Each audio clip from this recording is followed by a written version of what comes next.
Welcome to another episode of the Story of Podcast. I'm your host, Kwam, and today we're going to hear the story of Zhanise. Zhanise. Hi. I love your name, by the way. I don't know if I ever told you, but I feel like I like how it's spelled. I like how it's pronounced. Some people say that, and I get so embarrassed every time because I have a love-hate relationship with my name. Okay, explain. And my whole life, I went to predominantly white schools, teachers saying it. My last name is A, so I knew I was always gonna be first on the list, and it was always just every time I knew they were getting ready to call attendance, I just my anxiety would just shoot through the roof. Oh god, oh god, oh god. How have they butchered it? I think the funniest pronunciation I've ever gotten was never from a teacher. It was actually from my dentist office. They left me a voicemail saying, we have an appointment for a Zhanise. I said, oh, No, okay, Zhanise. Zhanise can pay the bill too, because I don't know who that is. But as I became older, I have grown to love my name and appreciate how unique it is, and I feel like it fits me, and I'm unique, and it fits me. And now going to school in a different state in Philadelphia, no one says my name wrong. Yeah, okay, I love that. I'm I grew up in the wrong state. No one says my name wrong there. Seriously. I can't wait to talk about the school thing and everything. Yes. So let's kind of get into everything. So let's start with how we met. How did you find me? I think I definitely followed you on Instagram for a long time. I definitely remember you DMing me promos and stuff like that, but I just never wanted to take the drive. Was oh, it's so far. Definitely always wanted to get into waxing, but just could never make the commitment. The drives were far. No one. I live in Waterbury, so nobody in Waterbury waxes. Even social day, I think there's only a couple girls. There's still just no estheticians in Waterbury, which is insane. Yeah. So Waterbury estheticians, get it together because we need some. It's ridiculous. But I ended up going to a girl in New Haven. Her services were great, just weren't really benefiting my skin needs. And then I finally was well, I'm driving to New Haven, so you know what?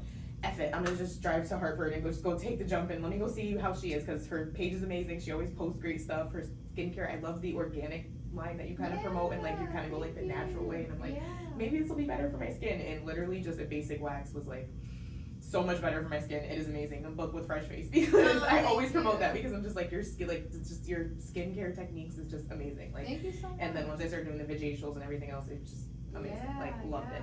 And just from there it was just never going to anybody else, and literally don't. I'm just no, can't do it. Yeah. Amazing. And then the more I came to you, the more comfortable I got, and we just started chatting and chat. Yes, and yes, and it takes me a while. I never get comfortable with people, so I literally was saying to my mom before I came out here, I really want to get close with her and make her a close friend, because we have similar aspirations, and you own your own businesses, and it's so inspiring and badass. I'm just we need more females, and just black females like that, just doing their own boss shit.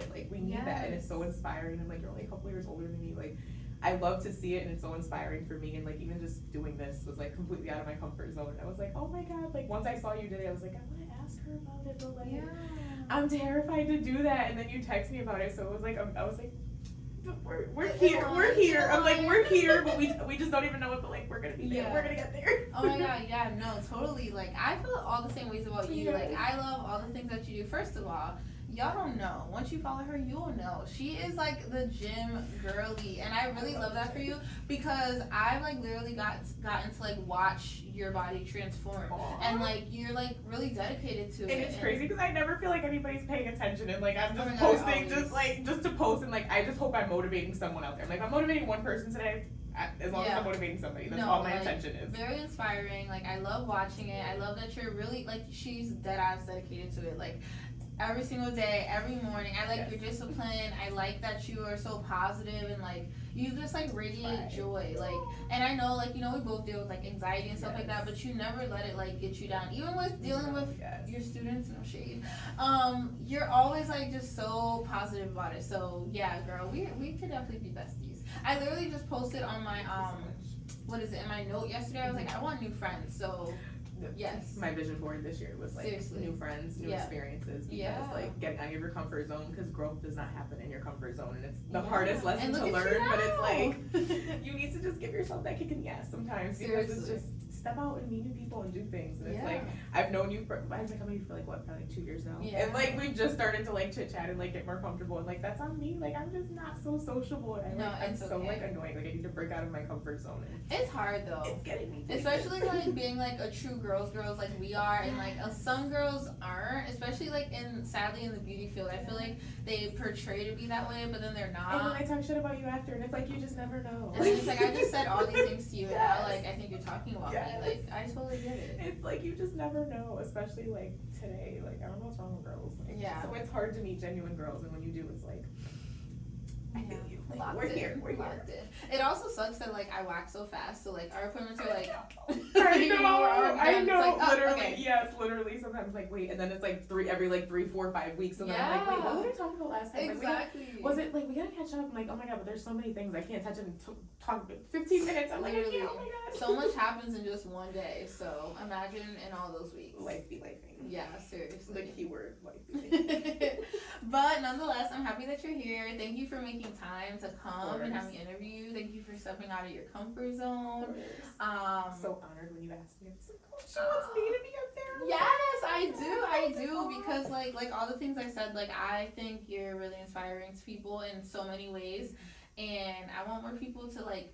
I wanted to create this platform so people can learn about other dope people. And like some people initially thought I only wanted to interview like business owners and stuff. It's like actually no. Yeah. Like I want to interview people who are just cool ass people who I want the world to know who they are. And even though I don't have thousands of viewers yet, it's people that I don't know and people that don't know each other. So it's like, hey. And one day I will, and they're gonna watch these beginning episodes and be like, oh my god, literally. She's so dope. I can't wait. I promise. I'm not as mean as I look sometimes. I know. I feel like sometimes, like people have told me that too, but it's like I'm sorry. Like it's just it's RBF resting. I'm sorry. Yeah, like seriously. It's just my face. Can't help it. I try to smile more. Like, and I think honestly that's why going to the gym has really helped me transform my mental health this last year.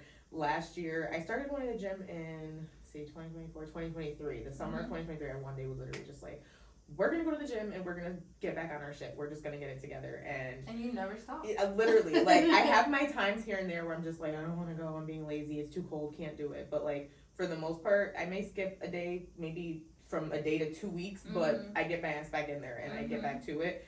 And I've noticed the impact it had on my mental health. And last year, January, I said, my word of the year is discipline. And I'm gonna become a 5 a.m. gym girly. And I'm happy that I've said that because that's what I see. If like, you know me, you know I'm not a morning person. So that transformation for me was, I literally had to drag my ass out of bed. That's why when you say I look like radiate joy, I'm like, I am not radiating joy at 4 o'clock when that alarm goes off and I'm contemplating my life. Like, oh my god, like, do I really want to go? Like, shut up, smacking my alarm off. Like, seriously. Oh my god, it's terrible. But I've become to the point now, it's been a year that I pretty much wake up on my own, and I may sleep in a little bit here and there and skip days here and there, but for the most part I'm in the gym 4 or 5, maybe 6 days a week, and it really has improved my mental health, especially those badass kids I work with. It really helps me be on my feet, be ready for any situation that can go down during the day, because not one day is the same at that place. So it really just helps me. It helps me feel ready and not just like I'm showing up and feel robotic. It just helps me feel ready for the day. It helps me feel together. It helps me feel. It helps me connect with people better too. It just helps me feel ready for the day. I don't know. Yeah. I love your motivating little videos in the morning too on your drive to work, because I'm like, oh, let me turn my music off, turn this up, let's hear what's gonna happen. You're like the second person that's told me that. I'm like, people listen to those. I'm like, I literally just be like ranting, like, let me just tell someone about my day, because like I don't have friends and like I just want to talk. So like I'm just gonna make a video and post it and hope it motivates somebody. So if you want a random morning rant, tune in. I love those because they're always just like, they always end on a positive note. Like, I try. And that's what I like. And like I rant endlessly with my ADHD kicks my ass first thing in the morning, and I'm like, first of all, I was talking about how we were gonna have a good day, and now I'm talking about how I don't like the shirt I'm wearing. But you know, back to the point. We're gonna have a good day. We're gonna have a great day, you guys. It's terrible. Yeah. What made you start doing those? Honestly, another jump out of my comfort zone. It was like putting myself out there, trying to connect with people that were like-minded. I last year said that I'm going to become a social media influencer. I'm going to get 10,000 followers, and I immediately realized how hard it is to build a platform on social media and how time consuming it is. And I was also trying to go back to school and figure out what I wanted to do in my career. So I kind of had to pick and choose those battles. And although I still do try to post my motivational little videos and things like that, I just try to do little bits where I can, because the majority of it is so time consuming. I give so much credit to those social media people who do it full time, because it's so time consuming, the editing and just editing the drafts and actually filming the content and making sure you get the content and remembering to film the content. So many day in the life ofs that I have pending drafts because I didn't finish recording the day. Like, oh my god, that happens to me all the time. Yes, like it's so hard. Like, so I give so much credit to people that do that full time, because it is insanely difficult. So I try to just do it where I can, when I can, and if I have time, like just driving to work, I'm like, all right, I got 10 minutes driving to work, I can make a 2-minute video on have a great day, everybody. It's maybe raining, it may look shitty today, but we're still gonna have a good day, have a smile on your face, just, give somebody something positive to start their morning off if they hear it. And I feel like that's a great way to, like you said, to connect with like-minded people, because people will gravitate, like the right person will gravitate to that. Like people who only want to gossip or feel negative, they'll gravitate to that online. People who want to like find people like you, they'll gravitate to yours. So. And I've literally noticed that in the people that I follow, because I literally have went through my followers a million times and like unfollow. I don't want to know what club party is every weekend. I don't want to know who's shaking their ass on the table. No shade, but I just, not my scene. I want to know I want to see people in the gym. I want to see people going on vacation. I want to see people doing things with their life and elevating and making businesses for themselves and just being successful and motivating other people, and not people who are just stingy and selfish and not. Oh my god, tell me why. So you saw my recent birthday post.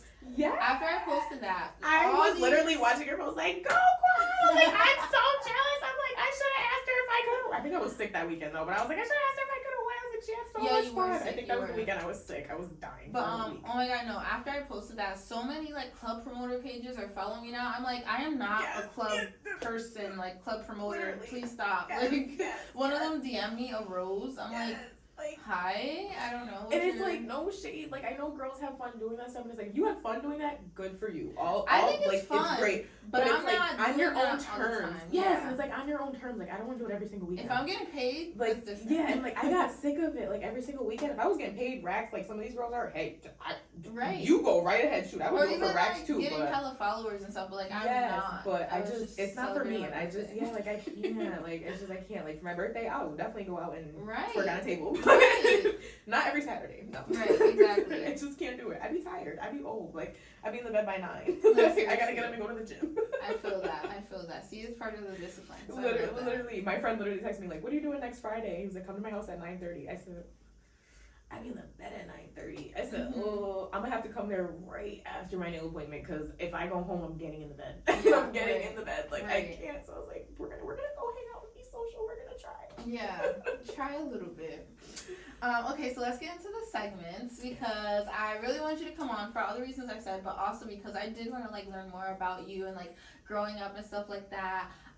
So we'll start with the first segment, throw it back. So let's throw it back to like your earliest memory. What can you think of as like your earliest memory? I don't know if it's my earliest memory, but when people ask me this question, I always think of the first time. And I don't even know if it was the first time. It could have been the second time my mom brought me to Disney when I was a kid, and we went the Jurassic Park ride. And I think I was like 6, and all I remember is it was like a little mini roller coaster thing that was going up and down, and these big ass Jurassic jaws just opened, and we had to go inside, and it was like flashing and looked like fire, and I was just that was probably like 6 years old. Yeah. Then the next time we went, which was like 2 years later, she made me get on the Tower of Terror when I was like 8, and that was terrifying. And I was just like, oh god, like, oh my god. She made me get on a lot of scary ass rides. Yeah, shout out to mom. Daredevil. But literally, but now she won't. She's old now. Whatever. But she definitely always brought us on adventures and made sure we had a good ass time. And as a single mom, I have no idea how the fuck she did it. Like, I literally like try to balance myself as a 25-year-old adult. I'm like, how? 2 kids? I'm like, where did you even find that? Like, Seriously. where did you find the money to do that? Like, Seriously. I give her all credit and applause. She is my role model. I look up to her, and I aspire to be as disciplined as she is in some areas of her life. Yeah. We are all human beings. They have things to work on. Amen. She is not perfect, but she is the best mom I could ever ask for, and I definitely admire her and want to be like her when I grow up. And many, many ways. Yeah, I love that. Was your mom ever in like this military? No, she's been a Okay. teacher my whole life. She did work Okay. like for HR and things like that before she got into teaching, but she's been a teacher since I was in like second grade. Gotcha. This is like her 20th year teaching. Like, Yeah. I don't know how she does it. Every day I come home, I've been in the school year system for 2 years now, and I'm like, 20. I'm 20. like, how'd you make it past 5, Mom? Right. Because this is what you've been dealing with. These kids are So, these kids. Ooh. Seeing her be a teacher all your life, did that inspire you to want to do it? Hell no, and that's the crazy part. That is the crazy part. People literally always like they're like, oh, you want to be a teacher just like your mom? And I'm like, I literally like if you would have told me I would have been doing this even 5 years ago, I'd have been like, you're smoking crack. I will never do that in my life. I will never be in the school system. I will never be a teacher. I honestly don't even know how I got here other than just dumb luck. Like I graduated my bachelor's in psychology in 2022. No idea what I wanted to do in the field of psychology, just knew I loved psychology and the idea of it. I thought about maybe being a psychology teacher just because I loved psychology and I was like, oh, I could teach the concept of it to others and that would be kind of fun, like whatever. But at more of like a high school, college level, because I'm like, I don't like kids, like Right. ew, like I don't want to deal with kids. Yeah. So I was like exploring that, and then when I graduated, I needed a job, and substituting was weekly pay, $100 a day, and I was like, I'll try that. I was like, it can't be hard. Like you're just substituting, and it was the end of the school year, so I was like, whatever. Hated that. Kids are they do not listen to substitutes, and I know that. I was a kid, so why would I even set myself up for that? I was so mad at myself, but I had zero expectations going in. I was like, whatever. But then when I started working with the older kids, and I accepted a permanent substitute position as 7th and 8th grade math position, it was honestly one of the kids like coming out to me and saying that he had a crush on another student who was a boy, and I was just like, oh, I was like, does anyone else know that? And he was like, no. He was like, I just wanted to tell you. Aww. And I'm just like, I've known this kid for like 2.5 months, like, and he just feels comfortable enough to come up to me and tell me these things, like, but he wasn't the first and the last, and like many kids just came up to me in like the next year of me bouncing around substituting and trying to find my place. And then that's when I literally went on YouTube, day in the life of a social worker at a school, day in the life of a principal at a school, day in the life of a vice principal, school counselor, psychologist, speech therapist. Like I literally just went on YouTube and started typing in all these careers, and school counselor was like the one that just gravitated most to me. I'm like, oh, I could just sit there and get the tea with these kids. I'm like, I am all in for that. Right. Like I could sit here and get the tea and help them navigate life and help them figure out problems. Like that's basically what I needed at that age. And I'm like, if I had got that earlier on, I would probably be better off. So I'm like, I like this. And then I had been in therapy myself for about 2 years at that point. So then I talked to my therapist about that as well. And she was like, that would be great for you. Like, you look how great you're doing in therapy yourself. Like, it'd be great for you to share your knowledge with others. And then she kind of started like bouncing like case ideas off of me and kind of helping me explore that idea of it. And it was just really, I just gravitated towards the field of it. And then I did some research. I took 2 years off after my bachelor's, and I did some research for the next like year after I figured out where I wanted to go. And I found the graduate program at Penn State that I'm at now. And it's the most life-changing experience in the entire world. Like, it is treacherous having to commute 4 hours there and 4 hours back twice a month, paying for Airbnbs. Oh God, it is like, and the coursework and practicum and internships, making my head spin. But the experience that I get when I go out there to be surrounded by Black women in the mental health field who are 50-something years old, who entered the field when it was predominantly white old men and the field wasn't even looked at in the Black community. I'm just like, how did you do, like, it's so inspiring. And I'm just like, you guys are all badass. Like, how the hell did you do this at that time? Like, I can only imagine the barriers that you faced. And there's like 40 of us in my cohort, and it's the definition of diversity in that room. Like, we have anybody from Asian to just every kind of race, every kind of background. We have a cop in there. We have people who were lawyers. We have people who are literally just like me, graduating and trying to figure out their life in 25. We have a woman in there who's, she's probably like in her mid-40s, but she has like 7 different degrees. I'm like, how are they even making you take classes at this point? I'm like, shouldn't they just hand you the certificate? Like, what can they teach you?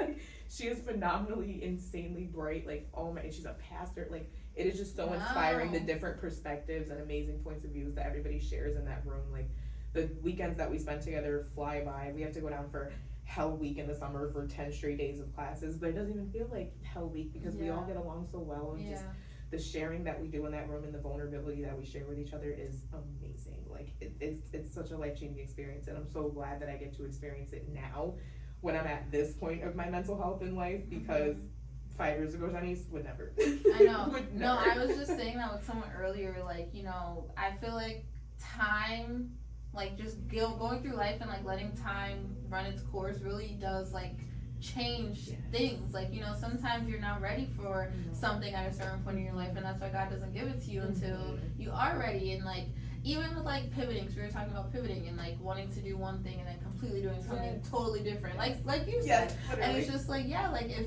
XYZ would have never happened, I would have never gotten to where I am now. So like, I love like hearing stories like that. Literally, because I always beat myself up, like, so I'm like, damn, I could have majored in psychology as an undergrad and then got my school. There's literally programs at my school I graduated from that are 5-year programs to get your bachelor's and master's in school counseling. And I'm like, I could have already did this. But at the same time, I didn't know what I wanted to do back then. No idea. I was just floating in the wind. And then also, I wouldn't have been in the program I am in now and met the people that I have and the connections I'm making now. So, like, you know, everything happens for a reason. And just give it time. Like, just trust God, trust the timing, because He's going to put you in the places you need to be when you're ready to be there. Like, and I am so heavily believing in that, but it's just easier said than done. I know, right?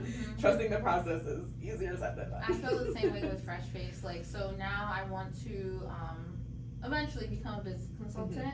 And I thought the same thing, like, oh, if I just went to school for business, because I went to Howard for a little bit, and a lot of my friends were business majors, and I liked it. Like, they had to wear like certain clothes, like everything, like, you know, all these things. And I was an elementary education major at the time, and I was just like, oh my God, I wish I could have like just went to be a business major then. I would have already like been a business consultant by now and all this stuff. But like you said, like, if I didn't go there and have to leave and then come here and go through whatever, I would have never even chosen aesthetics. I would have never had my business to know that I want to do be a business consultant. So everything happens for a reason. It really does, because literally you would not have went down the path that you went down to get where literally exactly where you are right now to have the things that you have right now.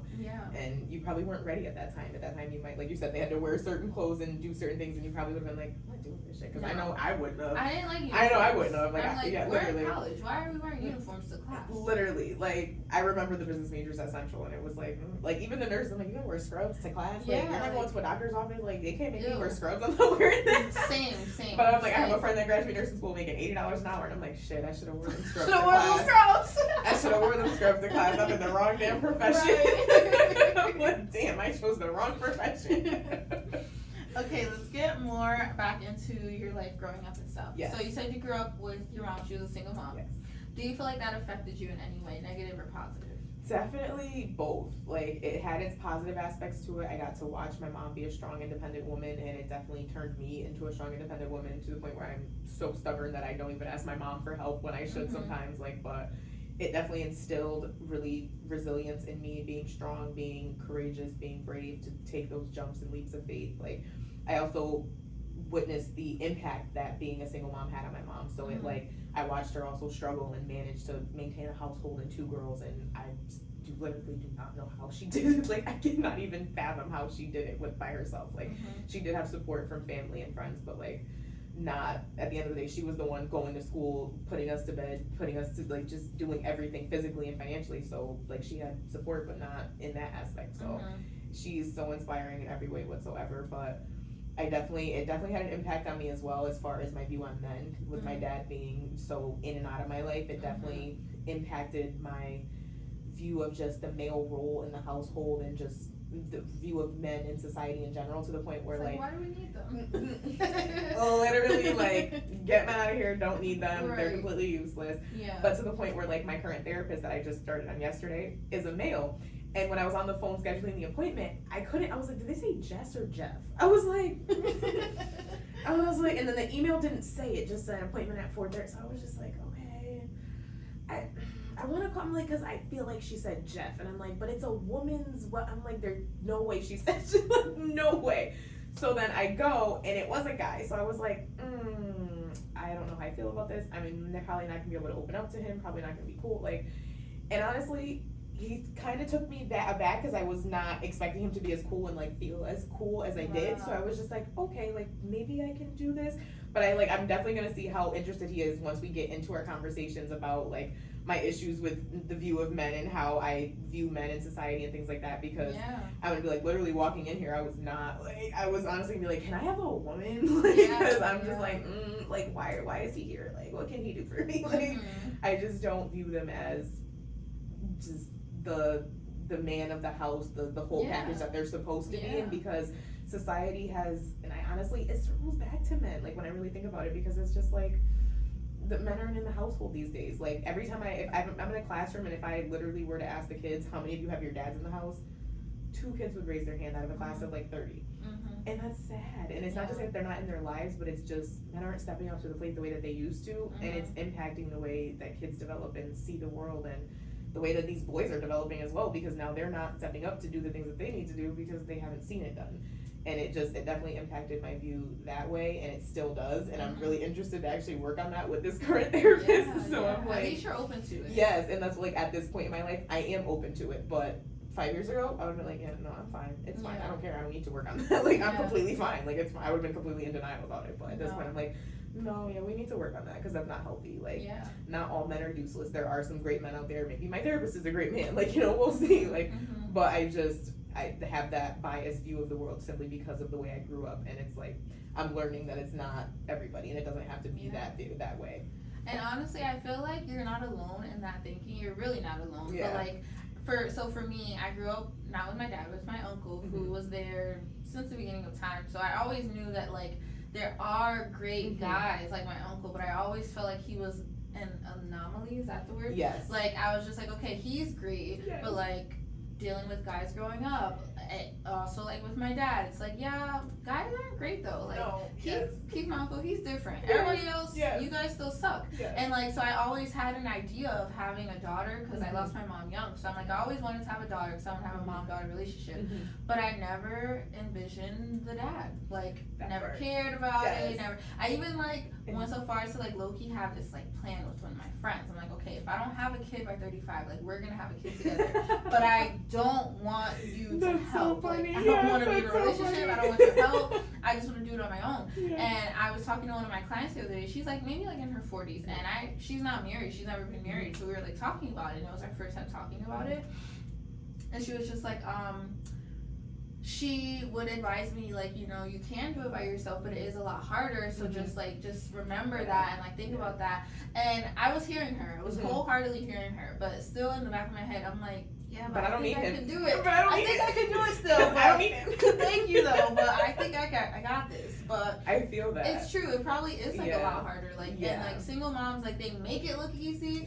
But I know it's not easy. Like even just like the idea of baby crying in the middle of the night, like and you're the only one who has to get up all the time to do it. You're the only one. And then you're already physically exhausted from the process of giving birth and carrying that child for night. Like, oh God, I can't imagine. And then as they get older, it's like you said with your mom, like she's the one who has to cook for you guys, bring you on the bus, pick you up from the bus, still has to work somehow, bring you on vacation, literally do your hair. It's so much. And then take care of herself, like and then take care of herself, like so it does seem like really strenuous, but it's just really hard. And I think eventually I will like try to unlearn my mindset too, but it's really hard to like look at men as like, because I also just feel like they're just all big letdowns. And it's funny that like your view like made you want a daughter, and it's like I understand that like the mom daughter create, but like my view completely made me not want children, because I just saw that as like I'll be a baby mama, and being a mom means being a single mom. I never saw being a mom as being that joint family unit. Like because I never saw that. And even with my grandparents, who like my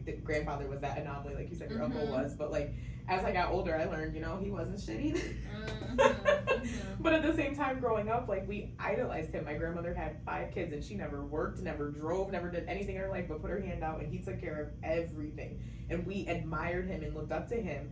And as I look out older, I'm like, but that was in the 40s and 50s. Things were different back then, whatever the case may be. Not to excuse it, but things are different back then. Way different, and women weren't allowed to work shit. Women were allowed to have a bank account. Like they weren't allowed to do the things that we're allowed to do now. And I think that we have this independence now, and I think that has maybe made men feel less than, and maybe that's why they don't. I feel like what makes them feel less than is that they don't have their dads either, so they don't see know their what mom. to do. They don't know how to step up to the plate to be the man, because they don't know what the example is, and then they go find an example on the street, and that's not the example that on TV or in rap songs, and that's not the example that they should be looking at. And it's sad. Like it's just so sad. Like I did a support group for parents the other day, and the main concern was having just black male figures in these kids' sons' lives, because their dads aren't around, and they don't have any other black figures to look up to.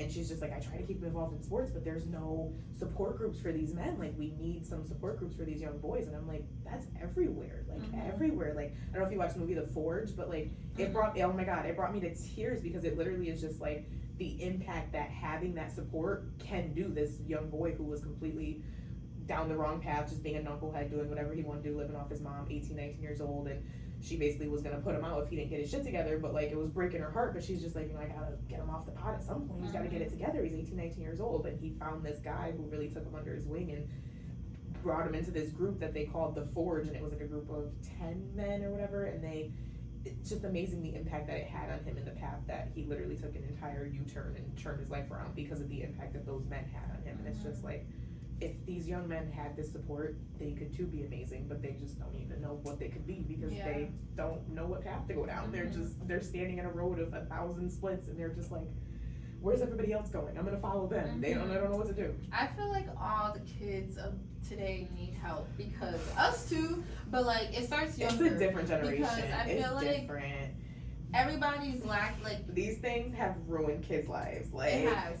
Like, because as an adult, it has like, it has ruined their lives. It's so heartbreaking. It makes it hard, and I feel like at the same time that we didn't have our dads, like we're saying, the boys don't have their dads either, so everybody's fucked up. Yes, literally. We all need help. Yes, literally, everybody is, and like, I literally see the impact it has on young girls and young boys, and it's heartbreaking, because it's just like, these boys don't know. They have no clue, and these poor young girls are chasing the attention from the wrong way, because they just want a male's attention. They just want that male affection and love, but they're not getting it from the right way, and it's just sad, and it really impacts everybody in their own way, and it's just heartbreaking to see it. And it's like, I know the impact it's had on me, so it's like, I can only imagine the impact that it's had on these young boys who really need their fathers. Like, it's just sad. Yeah. Do you and your sister have the same dad? We do, yes. Do you guys have a different relationship with him than each other? No. Okay. We both have completely like cut him off and don't really like talk to him because of the inconsistencies in his relationship with us. And it's just, as we've gotten older, we've gotten to understand, like, for me, I've understand more of my mom's side, and I'm just like, like, I'm a woman, I'm not gonna, like, he talks to me sometimes like, your mom put me out, and I'm like, okay, like, and you cheated, so you're talking to a woman. Like, I'm not some 15-year-old little boy who's running and dogging girls, so like, I'm like, yeah, Dad, that's fine, like, I don't know what's wrong with Mom. And like, I feel like putting you out, okay, but that doesn't excuse your relationship with me. Like, and I know there is, like, there's some issues where, parents have issues and they can't get along for the child's sake to make things work so that the child can go back and forth and have the split custody agreement, and I understand that, but that was not my experience growing up, and he just wasn't there, and he chose not to be there. Whatever his issues were, whatever his demons he were fighting was, whatever the case was, he chose not to be there. He wasn't there when I needed him, and it definitely impacted me. But at this point in my life, I'm just like, you're not fitting into my basket of what's benefiting me, what's helping me grow, what's contributing to my growth, so you're just gonna sit over here for right now, because I can't. And like, when maybe one day when I conjure up the energy to deal with it, we can, but like, I just can't. And I feel like my sister feels the same way, because she just doesn't talk to him either. I don't know how she copes with it, but she doesn't talk to him either. So we're both kind of on the same page with that, because it's just like, why are we gonna allow you to continue to be in and out when you feel like it, when it's for your own benefit, because you're not helping contribute to our lives, you're not being a positive impact on our lives, motivating us. Like, no, it's just not. And good for you for making that call. Yeah, like, we have so much establishing that boundary was like, it took so much, but like, it was needed, and I was like, this is needed for my growth, and like, maybe one day I'll dig that up and go deal with it, but not right now. I had to make the same boundary and the same choice with my dad. Like, so I didn't meet him until I was 19. Oh, wow. And then when I did meet him, it was cool for a few years, and then his true colors started to show, and he just wanted to like just show me off like a little purse, like, oh, my daughter, she's so great. But I'm so great because of my aunt and uncle. I'm not so great because of you. I actually was worse off because of you. But nonetheless, one day he just really like showed his ass, and I was like, okay, bet, just like you said, okay, you're not fitting in this beneficial basket, so you're just gonna go over there, and like, if I ever choose to deal with it, sure, but It's not worth the energy. She doesn't benefit Life me is at too all. short to deal with negative people and negative energy, and especially people who are not contributing to your growth, because you're a boss ass woman and you need people who are going to contribute to that growth. Because like, I will say, I guess I'm happy to have met him, like, because I always did wonder, like, how does he look? Yeah. Who is he? Whatever. But I could have went without knowing him, because like my uncle made me never feel like I didn't have a dad. Exactly, and the fact that you had that representation and just that male figure to look up to makes an impact in your life. It does made make it a even better, difference. because it's like, okay, like I see you my whole life, my uncle, and then I met this dude. It's like, there's a reason God didn't have him in my life, and He chose you as my other dad. And it's funny that you say like the showing you off like a little prize, because like literally like my dad never shows up to anything, any like celebrations, birthday parties, like barely even get a phone call, text. But he does shows up to my graduations and always wants to take pictures and shit to go, oh look, my daughter graduated college. And it's like, yeah, thanks to who? My mother. Yeah, like, right. Thanks to my mother. Like, maybe thanks to like 5 rides you gave me the whole time I was in school. Maybe like, I'll give you your credit for those. Shout out to you for 5 rides. Right, like, it's like, but who actually put me through school and helped me fill out applications and help me figure out things and navigate what I wanted to do. Like, my mom was really there for everything and really pushed me to become the woman I am and navigated me through my just pitfalls of teenage years, because God only knows we all make mistakes and fall down and have no idea what we want to do with our lives. But she was always there to pick me up and continuously push me to just keep going and always never give up. And like, I didn't even want to go to college. I was like, no, I want to take some years off and just work and kind of figure out what I want to do. And maybe I would have figured it out, maybe I wouldn't have. Like, you know, everything just happens for a reason. And like, you know, everything did happen for a reason and put me in the places that I am to get where I'm going. What time are we at? Oh, we have a lot of time. Okay, so growing up, did you have like a lot of friends? Like, were you popular?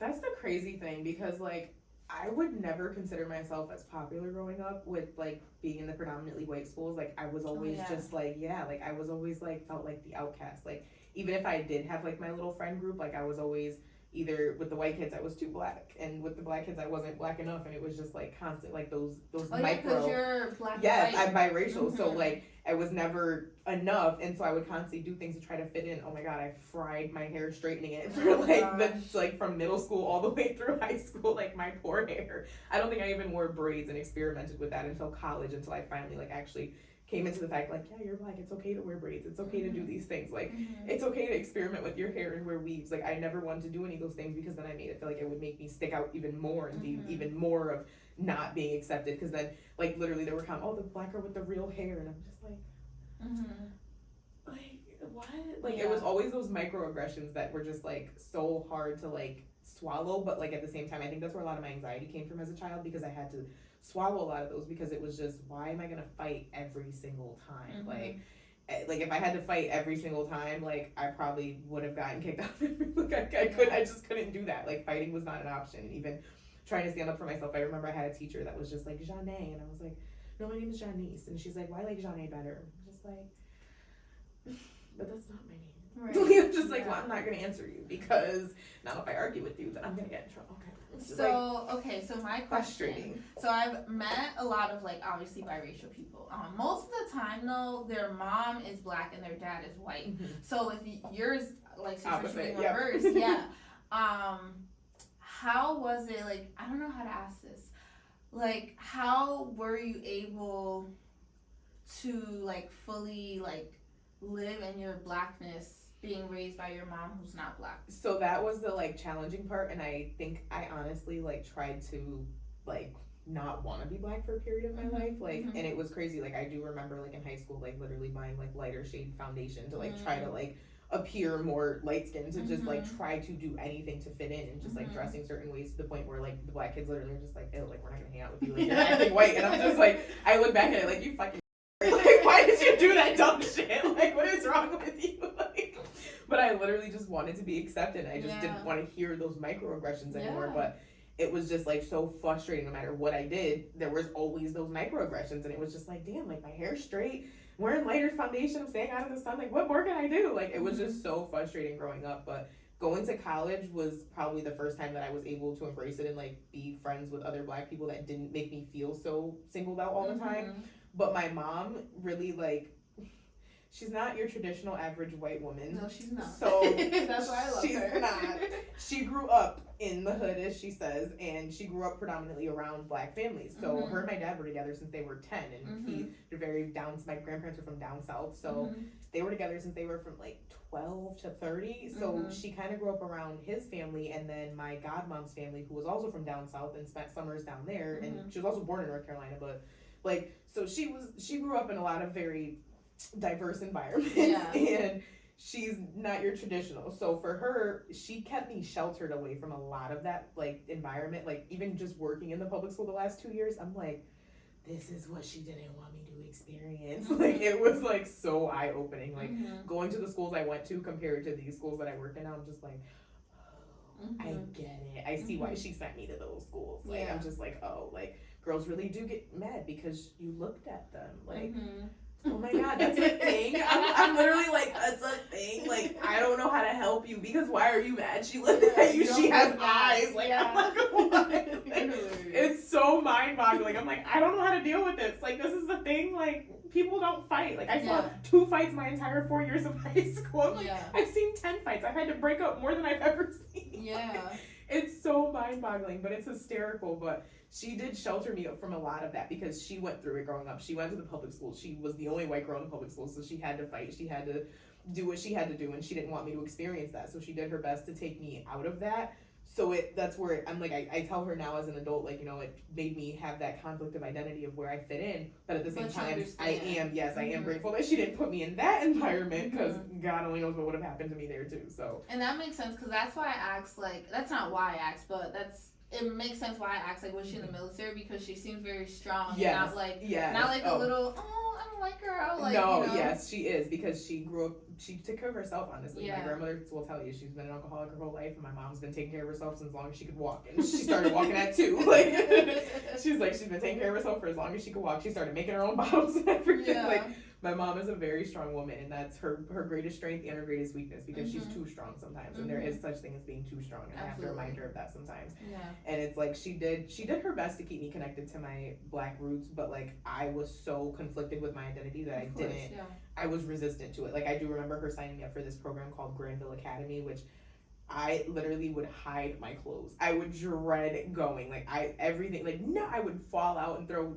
tantrums. What was it? Like it was literally like I forget like what the purpose of it was, but it was literally like a bunch of black like excellence leaders in Waterbury who were just like, you know, who they worked in the mayor's office. They were high-ranking people who came together and put together this group of like, basically they wanted to like instill black excellence in the youth that were around Waterbury, and they just wanted to get, because I don't remember like it being very diverse. It was predominantly black people involved in the group, so it was just to like, I remember I played golf, I learned how to play chess, like I did learn some great things from it, and like it was a very great program, but I was so resistant to it that it like, even the golfing program that I wanted to sign up for, they literally asked like, who wants to sign up, and I literally like went to my mom after the fact and I was like, I want to sign up for golf, but like I didn't want to tell them, and she's like, girl, go sign up, it's free, and I'm like, I don't want to go tell them, like, they're going to look at me funny, like, go tell them for me. Like, I would never step out of my comfort zone as a kid, but then she would do it for me, so it enabled my comfort zone to just be like, okay, mommy's going to do it for me, like, I got this.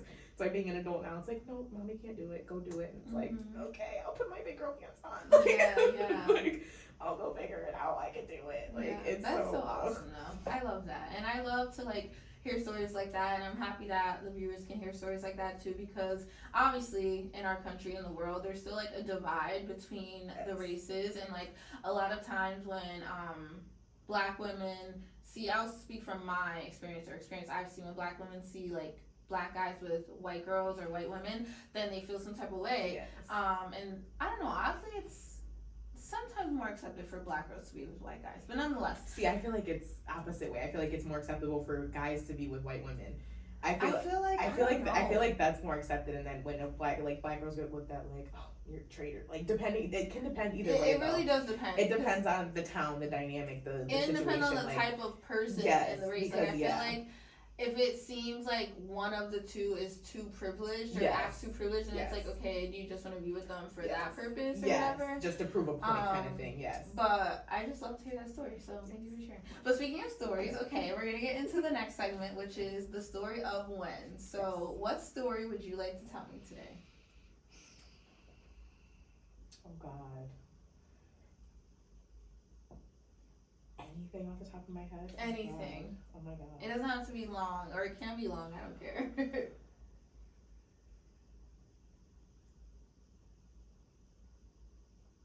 And you have to give me a subject to narrow it down. Okay. Have you ever broken a bone? No. Okay. Surprisingly. Have you ever? Very clumsy. I don't know how I do that. Oh, okay. Tell me about. Okay, something regarding your last vacation. Last vacation. So where'd you go? I went on a cruise with my mom. Oh, it feels like so long ago. Was I that, cried thinking year? about it. It was the first of the month. It was January. I think we left on the 2nd. I hate you so Oh, is that my phone? Yeah. Okay, so think of something that happened crying. on that It was so long ago. I need to go on vacation. I hate it here in Connecticut. It's so cold today It too. is like I want to go back on vacation. It was amazing. Like we did it last year. I think we went earlier last year, so we did it again this year. We went on the same one. Oh God, my mom is my best friend. I love going on vacation with her. It's always a good time. I was so mad though because actually now it's funny that it's coming back to me. I remember it was supposed to be a great trip and it was actually a little bit cold. So really? I guess it wasn't. Where'd you go? So we went on a cruise. We left out of Miami. We took a flight to Miami. We spent 2 days in Miami. It was great. Miami's so expensive. Be prepared if you go to Miami. Oh my God, we spent $1,000 in 2 days. Like, and it was just food and drinks for 2 people. Like, insane. Yeah. But we spent 2 days in Miami. Never been to Miami South, like the South Beach area, so that was really cool. We spent some time down there, and then we were walking around the strip at night. But then we were in bikini, so we had to go because we was attracting unwanted attention. So we gotta go. We didn't know it was gonna be out here this long. We didn't bring clothes for this. So we had to go. We got dinner. We went to some like Mexican place. I forget the name of it, but we had like tacos and margaritas that were like happy hour price, and it was great. Nice. And finally found some cheap food. Right. It was great. We went back to the room, got drunk, went to sleep. Then we got up and got on the boat. And that's all I really remember because I had like 30 fucking margaritas that first night. Oh my gosh. And I don't know who told me to drink that many margaritas. And all I remember, my mom said that we were dancing and we were talking to this Brazilian lady who had a fake butt. And her butt was so hard. Oh no. Not the hard My one. mom was like, I poked it because it just looked so weird. And then she said she did something with her boobs. My mom poked it. She's like, then she had fake boobs. Oh my gosh. I was like, I don't remember none of this. And then, to make it better, the next day we were supposed to go to Freeport, Bahamas, to get off the boat at 10 o'clock and be there from 10 to 5. But guess who couldn't get off the boat because we were throwing up all day? Oh no. So I didn't get to get off the boat and go to Freeport, Bahamas. But on the bright side, my mom said it was windy and it wasn't that nice out. But I'm like, but I didn't want to spend it in the room with my face in the toilet. Like, I was literally dying the entire day. I didn't pull it together until 4 o'clock in the afternoon. Oh, I was so mad. That's terrible. I was so mad at myself. I'm like, I never do this. Like, the only other time I got drunk like this was 3 New Year's ago on a cruise. And that time was terrible. We fell asleep. We got dressed and everything at 11:30. I don't know whose idea it was to take a nap, but we woke up at 2 o'clock in the morning like, fuck, we missed a ball drop. Like, we were just like, never again. I was so mad. That's why I was like, never doing a New Year's cruise. We're just gonna do it after because clearly I can't stay awake long enough. I got a bedtime. Well, whenever you guys go on your next cruise, I want to come. We're going on spring break. Time. We're going for spring break. I can send you the information. It's like weirdly expensive now, but we are looking for one at the end of June. I'll probably do that one because this one is like up to like $2,000 per person. It's ridiculous. Oh wow. But MSC is a great cruise line. They're just like. It's like more bougie. It's not really like party, like unless you make it a party, like I did apparently, and get 20 margaritas drunk and then go dancing. Because I'm like, where was I dancing? Like they don't even play dancing music. At all. They don't. Like where was I dancing? I'm like, where? She's like by the pool. I'm like, oh god, like no, that's even worse. You let me do this. It was terrible. Terrible. Like who let me have 20 margaritas? I'm like, there's not a limit. Like they just like have me slip wipe in the car. So terrible. Funny. But I will definitely let you know because they are fun and me and my mom have a blast every time. Like we just we always have a blast. Like I did meet another girl that we went to like Paris and another cruise on and she was a blast, but then like our finances just don't be matching up in time frames and our schedules, so we just got off track. But I'm like, I definitely need like a girls group to go on vacations with because it would be so much fun and like so much more cheap to go on vacation with a bunch of people and like do stuff. I'm like I want to do next year when I graduate, I want to do the tour of Europe for 30 days. Because I'm like, I need to see Europe because I want to move over there in 10 years. Because what this country got for us in 10 years. Like, I don't know. I'm going to go over there in 10 years. I need to see how they treat their mental health out there and we'll see what's going on. Yeah. I'm going to go out there. I love that for you. That was a great story. Yes.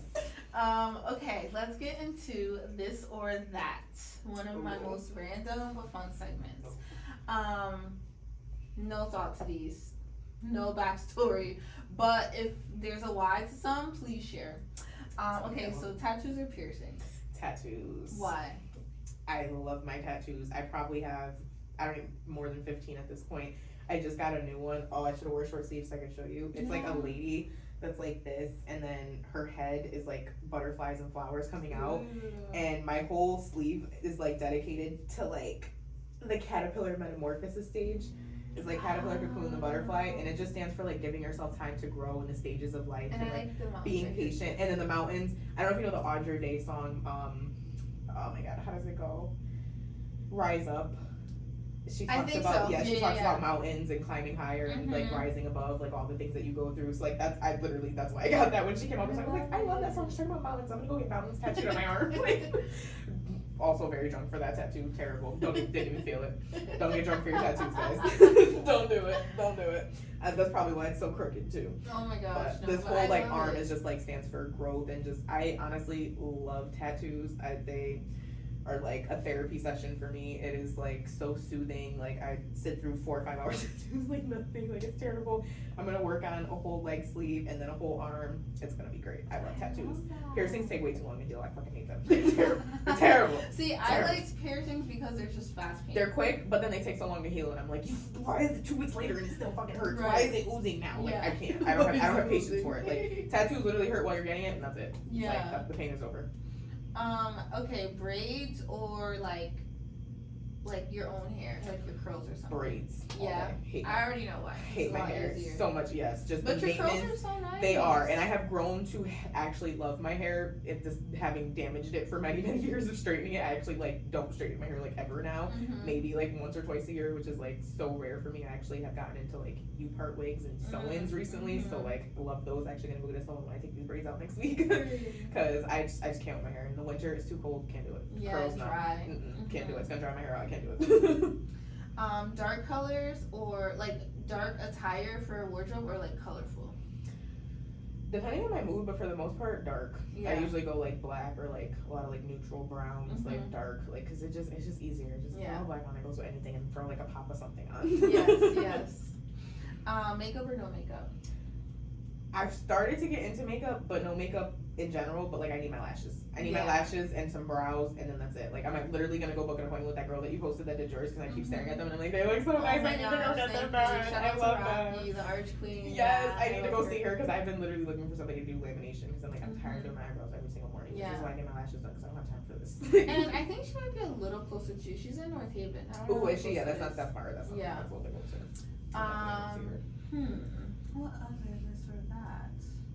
Dining out or dining in? Dining out because the food is always fresh, and honestly, they don't give the same portions when you dine out. Like they just don't. So dining in, I like to get dressed up and go out. Me too. I love it. Yes. I just like getting cute. It's fun. Cocktails or wine? Cocktails. Same. Only because I haven't found a good wine. Did have some really good wine in Paris, but that's a given. And like, I haven't had a good wine. There's a lot, so I feel like I like cocktails because they're fun. Like the I fun love a good fruity. Yes. Like I love a good like Cosmo and like a little like spritz or something. Like I love a little prosecco, like stuff like that. Have you ever had French 75?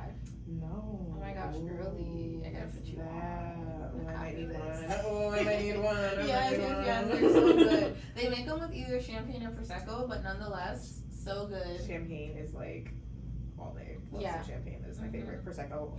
Okay, so next this or that, champagne or rosé? That's so hard. I would say champagne. Yeah, same. I would say champagne. I love the saying like rosé all day. It's very cute. And it's good in the but it's cute. Like it's cute for aesthetic-y, but like to drink, I'm like, can I have the champagne? Yeah. Like, I just want a picture. Like, can I have the champagne up? Right. I just want a picture. I'll have the champagne up. Seriously. Okay, and then my last one for this or that. Oh, this is easy, but to let them know more about you. Cats or dogs? my catty cat. Yeah. I love my kitty cat. I have a kitty named Nala. She is the sweetest thing ever. She is my emotional support animal, who is not very supportive at all, but she's bougie like her mother, unfortunately. I'd be like, I don't know who raised you, but I've only had you since you were 6 months. Like, she's turning 4 this year, and I'm just like, she's turning 5 this year. I can't. Like, she's getting old on me. She has to live for 100 years, because if she ever goes, you will never see me again. I will be a hermit. I do want to get a dog. I do love dogs, but they're just too high maintenance. I just can't. I don't have time for it. Like, my cat takes care of herself. She got an automatic feeder. She's good. Seriously. Okay, then my last segment. Oh my god, I can't believe we're almost done. Are we almost done? Yeah, we are. Okay, my last segment is, which I'm sure you have a few, is mantra time. So I love mantras. I live by mantras. I actually love that I added this as a segment, because I'm learning so many new ones from people. But what's one that you can think of that you like live by, or that you like often say to yourself? I look at it every day. Nothing will work unless you do. Yes. It's a quote from Maya Angelou, and it literally is just my reminder every day that nothing will work unless you do. Literally nothing. Like, your car's not gonna work if you don't go to work to pay for gas. Like, you're literally not gonna, your body's not gonna work if you don't get up and move it. Like, your job's not gonna get done if you don't get up and go to it. You're not gonna get a check if you don't get up. Like, just literally anything. Like, my goals, I want to have my own private practice. I want to have some sort of like fitness incorporated into that, like where it's like a fitness mental health therapy session thing, whatever. Like, and like I have all these dreams and goals, and I'm like, well, you're not gonna get to there if you don't take the little steps and do the things that you need to do to get there. Like, so like when I was really deep in my depression days and I just wanted to lay in bed and do nothing, it was like I stared at this quote sometimes and just like, well, nothing will work unless you do. Get your ass up. Literally, like, get your ass up and do it, because nothing's gonna work if you don't. Like, and I would actually love to see like a fitness therapy thing, because like, they have like, I think it's equestrian. Is that horses? Like, that sort of therapy. Like, because my boyfriend Max, whatever, he does that, and like it's just so cool. It's amazing. Like, I like incorporating things into therapy. Like, I want to have like a center that literally has like art therapy, yoga therapy, like what is the one where you're in the air with the dance scars? Oh my god, I want to do that. Aerial yoga. Yes, I want to do that so bad. Oh my god, amazing. I like just stuff like that, or like just an actual group therapy room, or individual sessions as well. We offer like just everything. Like, I want it to, because fitness is such a big part of mental health, and it doesn't have to just be like, I want to have a path around the building where you can just go for walks if that's what you want to do. Like, walk and talk to your yes, I love that. Yes, because fitness is such a big part of mental health, but it doesn't have to be hard. And I think that's where people get a lot of like fitness like misconstrued, where like it's like you have to get up at 5 a.m. every single day and go to the gym, and you have to you have to lift, you have to go hard, you have to be sweating, and it's like you can literally go to the gym for 20 minutes a day and walk on the treadmill, not break a sweat, but you moved your body. Like, who cares? Like you moved your body. Like, or even like I wear my Fitbit, like get 10,000 steps a day. Like, maybe you work at an active job, and or maybe you don't work at an active job, but you want to make it a point to be more active at your job, and maybe walk to the copier instead of just waiting till your lunch break to get all your copies. Like, make sure you're counting your steps every day. 10,000, I think they say 10,000 steps a day is like 2 miles, or I might be completely wrong, I have no idea, but something like a few miles a day, and it's like that makes a huge difference in your metabolism, in your mood, in your energy burning, and just your sleep at the end of the day, because it's hard to go to sleep for most of us at night, because our brains are like especially if you don't do any movement all day. Like if you're sitting and you have a more idle job. I know for me, I've switched classrooms lately, and I've been sitting a lot more, and I'm like going stir crazy. I'm like, I can't sit. Like, I'm like purposely trying to do things to walk around and make myself move, because I'm like, I can't sit. I don't know how people do. Oh my gosh, this was such a great interview. Thank you so much for coming on. I think you did great. I hope like all your nerves are gone right now. Yes, they are. Yes, I think they left after like the first like 10 minutes. Okay, good. It's not bad. If you want people to follow you on social media or anything, definitely. Share. I think I started a page. So sorry if I didn't. Maybe I'll have it up before Quan posts this. But it's like Fit Mind Journeys, where I'm gonna like start posting my motivational content. Like, Fit Mind Journeys was like the idea that I came up with, like, because you have a fit mind in your journey through life. Like, I'm gonna start that up, but my actual Instagram is ZMA _ something like that. I'm gonna put it in here. Yes, so. And it's ZMA. It should come up like that. Yes. Yeah. And then as for the podcast, follow us on Instagram at TSOPod. Subscribe to this channel. And if you're not booking with Fresh Face, book with her. What's wrong with you? Please book with Fresh Face. I don't know why I always forget to like mention that, but book with me. I got you with your waxes, your facials, and I guess that's all, right? Until next week, you guys. Bye.